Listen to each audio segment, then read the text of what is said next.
Don't go around telling people what your story is. Everybody has a story. 80% don't care and 20% glad it's you.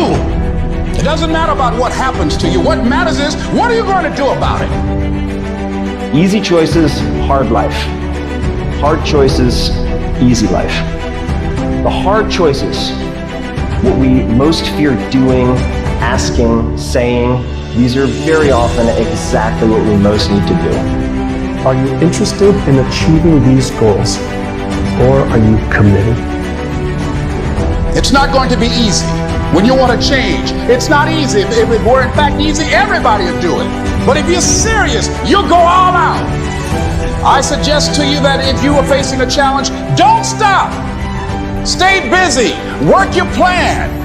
Continue to do those things that you know that work for you after you have evaluated yourself in the situation. Continue to move. Stay busy, stay busy, stay busy. You will have good days and you'll have bad days, but you will always learn something more or something new, and you will learn more overall on bad days than good days. You will learn more about yourself, you'll learn more about relationships, you'll learn about life and principles, and it'll build your character. You don't have to force yourself or motivate yourself to think negatively, to be depressed, to beat yourself up over the head. Your mind is on automatic. It will do that by itself. But if you want to begin to move into your own personal greatness, if you want to begin to really enjoy a happy, successful, healthy life, you've got to be willing to go against the tide. You've got to be willing to harness your will and say, in spite of this, I'm in control here. I'm not going to let this get me down. I'm not going to let this destroy me. If you wake up in the morning and you start having negative thoughts, man, this ain't my day. I woke up on the wrong side of the bed. I'm tripping, I just don't feel myself. In the middle of the day, if you feel yourself doing that, stop. Just stop for a second. And start going over in your mind everything you have to be grateful for. Not everything you want, everything you already have. Because what you have is substantial.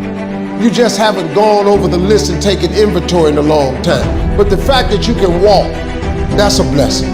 The fact that you woke up, that's another blessing. The fact that you can see, think, reason, that's another blessing. The fact that you can go somewhere and get yourself something to eat, that's another blessing. And I'm just talking to you, I don't even know you.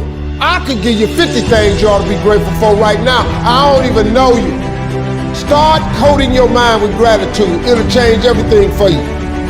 One of the most important lessons in life that you should know is to remember to have attitude, gratitude, of humility. Understand where the gift comes from. It's not mine, it's been given to me. Use what I have, use what you have to help others. You know, on your last day, you can't take it with you, but you can leave it here. One of the things limiting you from your income, your impact, a world-class life. You care too much about what people think about you. It is a neurobiological wiring. It served us thousands of years ago. We wanted to fit into the crowd because if we left the crowd or our social network, we would die of starvation or we would be eaten by saber-toothed tigers. Now we're in the modern age and we are frightened, we are terrified. Our amygdala goes crazy. Cortisol, the fear hormone, starts to pulse through our system if we leave the crowd. Everyone has an opinion. Why let the opinions of other people deny you from a life that will make history?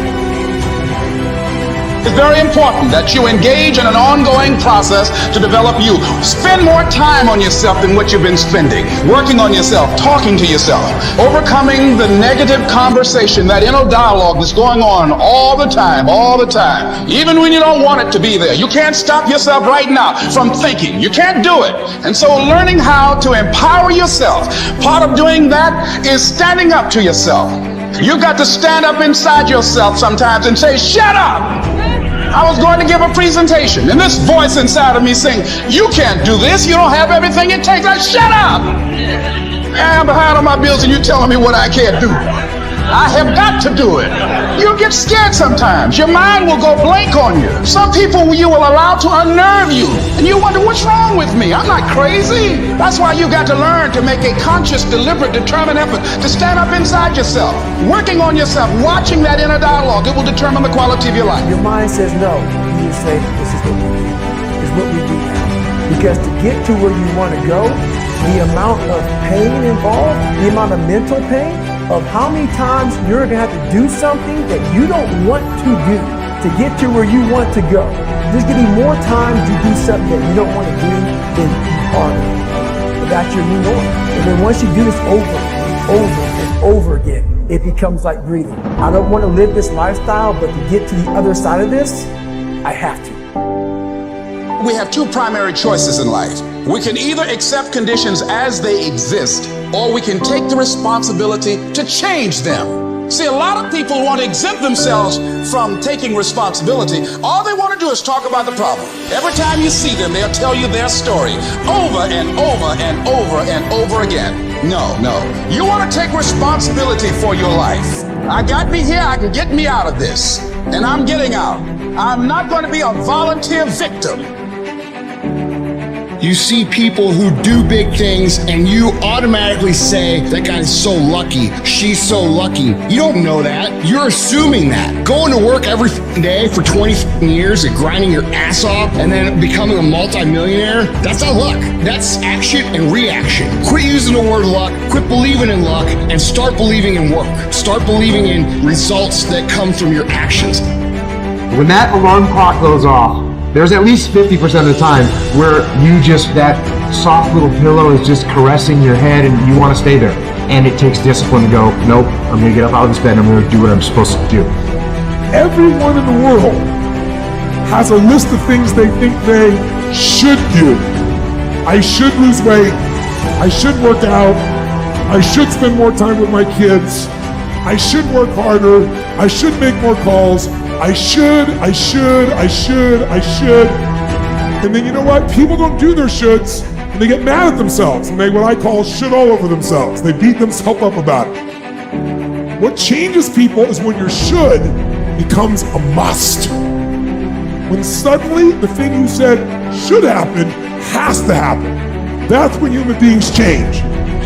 If you want to be great, you want to be baddest mother ever at what you do, you're going to be misunderstood by everybody because you're going to be so obsessed and so driven to get there. And that's what it takes. It takes every second of your life. Anybody says balance? Yeah, balance is important for a lot of people. It is. But if you want to go to that edge where people do not like you, don't understand you, question everything you do, you've arrived.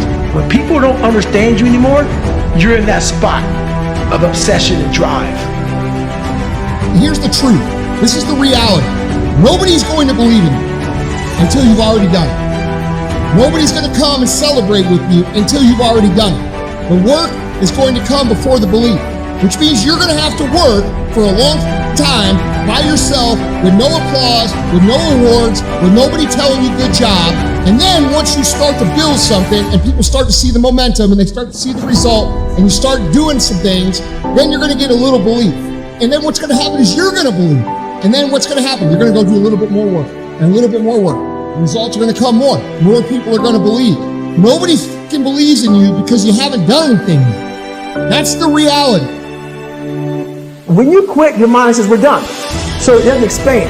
There's no expansion when you quit. I'm drowning, I'm miserable, I'm suffering, I'm broken, but I'm not going anywhere. What happens to your mind, it says, he's not leaving.